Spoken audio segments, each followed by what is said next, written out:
de noticias. Y ahora vamos a hablar de economía. Y vamos a hacerlo con un economista que se expresa con mucha claridad. Él ha sido director del Banco Central de Reserva, es miembro del equipo de la legendaria consultora Macroconsult. Y vamos a preguntarle pues cómo estamos acabando el año y qué proyecciones tenemos. Elmer Cuba, gracias por acompañarnos. Bueno, yo, Fernando, me gusta estar contigo esta mañana. ¿Qué tal, Elmer? Elmer, queremos empezar preguntándote por las cifras que suelen ser las más populares, ya son, incluso mucha gente está familiarizada con ellas. ¿Cuánto estamos creciendo? Julio Berardi, el presidente del BCR, ha actualizado las cifras de 3.1 que estaban, ha dicho que 3.2, de repente todavía en lo que queda del año y con cifras que faltan de diciembre, que ahí podría subir un poquito, ¿no? ¿Cuál es ese cálculo que tienes tú, que tienen Sí, nosotros ustedes? tenemos en Macroconsult un número de alrededor de 3,1, que en verdad no hace la diferencia con 3,2, es la misma historia, es un año de rebote importante.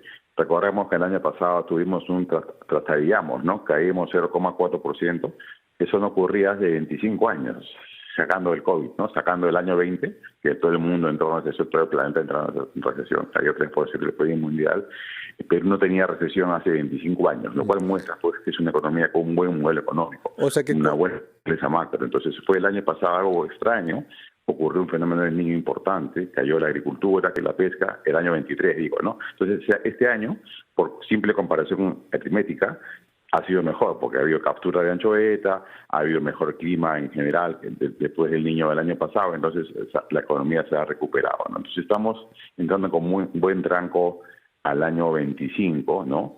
Pero seguramente vamos a ir perdiendo alguna velocidad entrado ya el próximo año por la campaña política, que es muy abierta, ¿no? las campañas políticas suelen ser factores que disminuyen el crecimiento. Disminuyen transitoriamente la inversión en el margen, ¿no? La hace un poquito más lenta porque la gente, algunos esperan ver resultados, ¿no? Otros, dependiendo en qué sector estás, por ejemplo, si tú vas a plantar temas para exportar productos agrícolas, no pasa nada, porque tú exportas pues por los próximos 20 años, ¿no? O una minera. Pero si tú piensas vender en una campaña navideña, de repente no compras esa máquina que falta, ¿no? Entonces, algunos pueden atrasar un poquito las inversiones del próximo año, sobre todo el segundo semestre, ¿no? Pero eso es el futuro. Por ahora estamos bien, hemos rebotado y la economía viene entrando a una buena velocidad al verano, digamos. Ahora, cito a Julio Velarde porque además estas cifras las ofreció en una conferencia de prensa y dijo algo interesante, una comparación interesante, ¿no? Porque en economía hay mucho de comparaciones, ustedes están acostumbrados a hacer comparaciones con nosotros mismos, también cómo nos comportamos en el pasado. Y él iba a eso, ¿no? En algún momento crecimos a cifras de 6%, algo así, y también crecía en Panamá y República Dominicana. Perú dejó esas cifras hasta el año pasado, como has recordado, tuvimos un decrecimiento. Pero, por ejemplo, República Dominicana sigue creciendo. ¿Y cuál es la diferencia? Que de pronto tienen más estabilidad política que nosotros. ¿Por ahí va la explicación? Sí, el crecimiento, digamos, requiere una serie de requisitos, ¿no? Un clima de inversiones importante, un buen modelo económico, estabilidad y algo de suerte, buenos precios de las materias primas también, ¿no? Entonces, a veces esos astros se alinean y los países crecen muy rápido algún tiempo, como fue el caso peruano hace 20 años o el caso chileno hace 30 años, ¿no? O Argentina hace 100 años, y de pronto algo se desalinea. Lo que se desalinea que sí controlamos es la parte política, ¿no? La crisis política y las malas políticas económicas, fruto de esa crisis política, son las que hacen que los países pierdan ese impulso. Y los que lo logran hacer simplemente se desarrollan.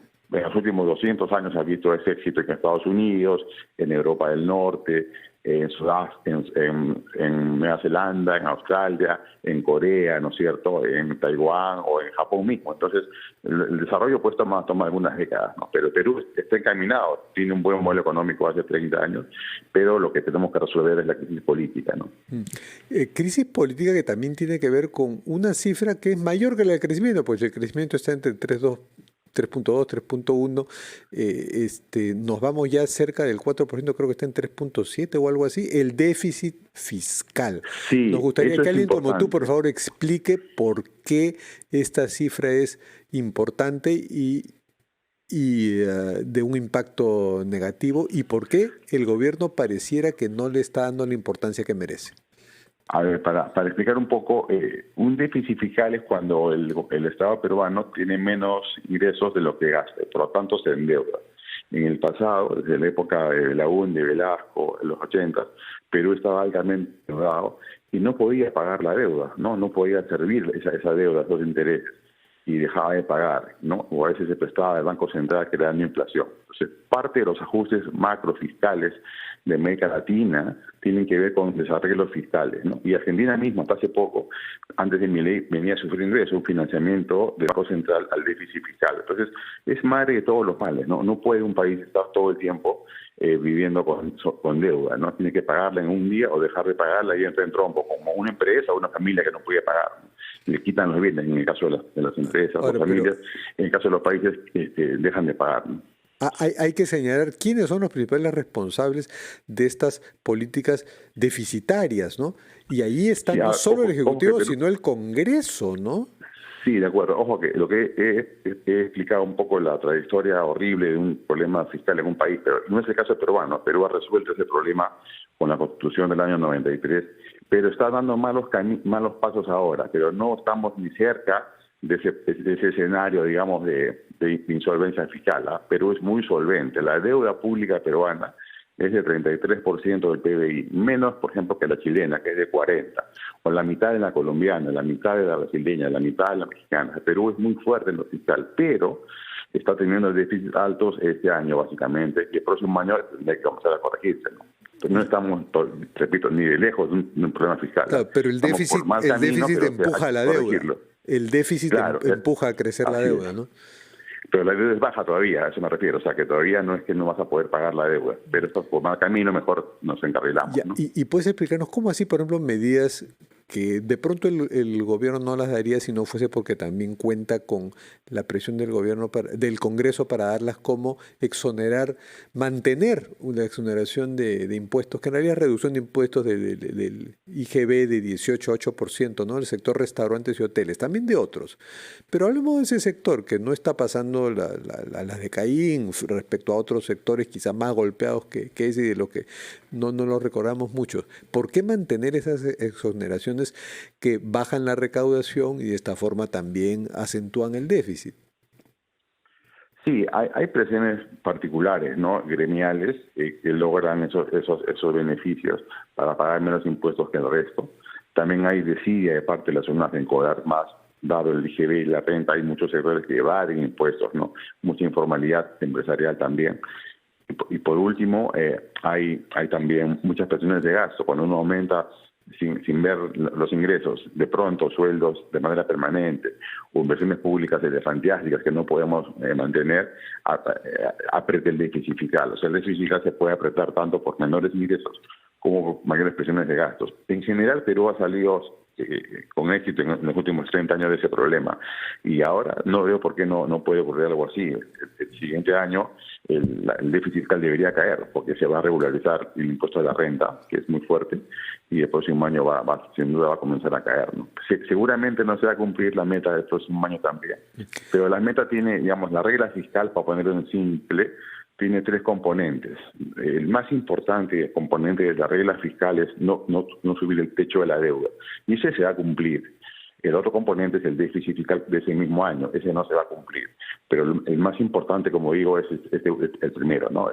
Nunca violes el techo de la deuda. Bueno, eso estamos lejos de pasar. Además de esos componentes, hay un actor institucional que alerta sobre el manejo de la economía y en especial sobre el cumplimiento de las reglas fiscales, que es el Consejo Fiscal. Y su presidente, el exministro de Economía, Alonso Segura, ha sido llamado, no puedo dejar de preguntar de esto, ha sido llamado en una entrevista en Semana Económica inepto por el actual ministro de Economía, José Arista. ¿Qué impresión te deja esto al respecto? Sí, el Consejo Fiscal ha hecho lo que corresponde, según su mandato, que es ser el Pepe Grillo de la política fiscal peruana, ¿no? Pero creo que se han exagerado de ambos lados, ¿ah? Ha habido temas personales, hablando del ministro y el ministro respondiendo de mala manera también. O sea, no hemos debido llegar a eso. Tenemos que mantener siempre la institucionalidad y los canales normales, que son el Consejo Fiscal tiene notas de prensa, ¿no? Y tiene sus propios comunicados, ¿no? Y el MES también, pero lamentablemente es parte de la degradación institucional, ¿ah? No es que eso no más ocurre ahora en el MES, lo vemos en todo el sector público, en la presidenta misma que acusa, digamos, que la quieren sobornar para subir puntaje de aprobación, o sea, todo se ha ido denigrando, ¿no? En diferentes grados, en todo el Estado. Bueno, muchísimas gracias, economista Elmer Cuba, por darnos esta impresión rápido sobre cómo acabamos el año y cuáles son las perspectivas para la economía. Mucho gusto. Gracias, Elmer Cuba. Y siendo las 9:32, nos vamos a oír mensajes de nuestros anunciantes y